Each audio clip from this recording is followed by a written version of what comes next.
Bonjour à tous, nous commençons aujourd'hui le troisième Pérec de Masechet Brachot avec la première Mishnah. Le Tana de la Mishnah nous enseigne Mishemeto Mutal Lefanav, si Barminan. Quelqu'un a perdu un proche parent. Proche parent, c'est le père, la mère, le fils, la fille, la sœur, le frère ou sa femme. Lorsqu'un homme a perdu un de ses proches parents, il est dispensé du Kriyat Shema, il est dispensé de la prière de la Tfila et il est dispensé de mettre les Tfilin. Le Tana nous dit Mishemeto Mutal Lefanav, celui qui a son mort, c'est-à-dire un proche parent, lequel il doit porter le deuil, qui est Mutal posé devant lui. Et la Gemara explique pas seulement si le mort est devant lui, mais même s'il n'est pas devant lui. Mutal Lefanav, c'est-à-dire que c'est à lui qu'incombe le devoir de l'enterrer.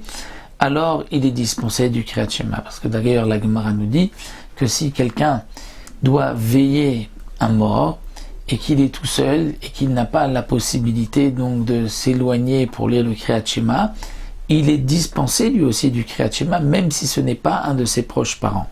Donc le Tana vient nous dire ici Mishemeto Mutal Lefanav, c'est-à-dire un de ses proches parents est décédé, il doit l'enterrer, même s'il n'est pas devant lui, mais il est dispensé du Kriyat Shema parce qu'il est préoccupé par cette préoccupation de cette mitzvah de l'enterrer. De même, il est dispensé de la tfila et il est dispensé des tefilin. La Mishnah poursuit en nous disant Nosé Amita, ceux qui vont porter le cercueil.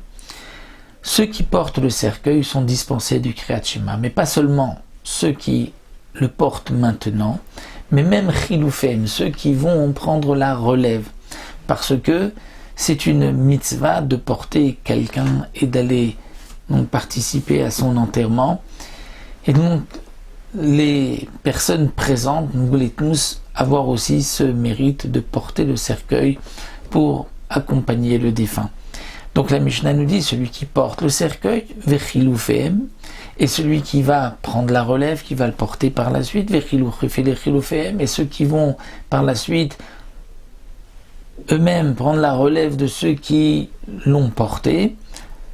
Alors, on fait une distinction. Il y a ceux qui sont devant le cercueil, c'est-à-dire, lorsque le cercueil va arriver à leur moteur, ils vont porter eux aussi le mort. Et il y a ceux chez la Haramita qui sont derrière, qui ont déjà porté. Alors, le Tana nous dit,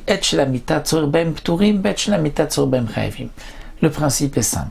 Ceux dont le cercueil, le corps, le lit du mort a besoin d'eux, c'est-à-dire ceux qui vont le porter, et peu importe s'ils sont devant ou derrière, si ensuite ils ont besoin de prendre la relève, même s'ils ont déjà porté, mais ils vont ensuite encore aider s'il n'y a pas beaucoup de monde et que c'est loin et que c'est lourd, donc on va ainsi, même si on l'a déjà porté une fois, continuer à le porter. Alors ceux qui vont le porter sont dispensés du Kriyat Shema. C'est-à-dire ceux qui sont venus l'accompagner, l'honorer par leur présence, mais qui ne vont pas porter le mort. Eh bien eux, Chayavim, doivent lire le Kriyat Shema, mais dans tous les cas, nous dit le Tana, les uns comme les autres sont tous dispensés de la Tfila, parce que la Tfila n'est pas une obligation minatora comme le Kriyat Shema, et d'après certains rapporte le Barthénora, parce que la Tfila a besoin d'une concentration particulière.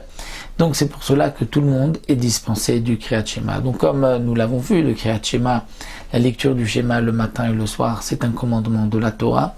La Tfila n'est qu'une obligation midera banan, c'est-à-dire que minatora, il faut faire une prière par jour et il n'y a pas un nosar, c'est-à-dire un texte particulier. Il y a des conditions comme nous le verrons dans les prakim prochains, mais les chachamim nous ont imposé donc de prier 3 fois par jour selon le texte de la Mida que nous connaissons. Ça c'est midera banan. Donc ici le Tana nous dit que pour le Kriyat Shema tout le monde est dispensé, pour la Tfila tout le monde est dispensé, alors que pour le Kriyat Shema ça dépend, ceux qui vont porter ou ceux qui ne vont pas porter. Ceux qui vont porter sont dispensés, ceux qui ne vont pas porter, que le mort n'a pas besoin d'eux, eux devront lire le Kriyat Shema.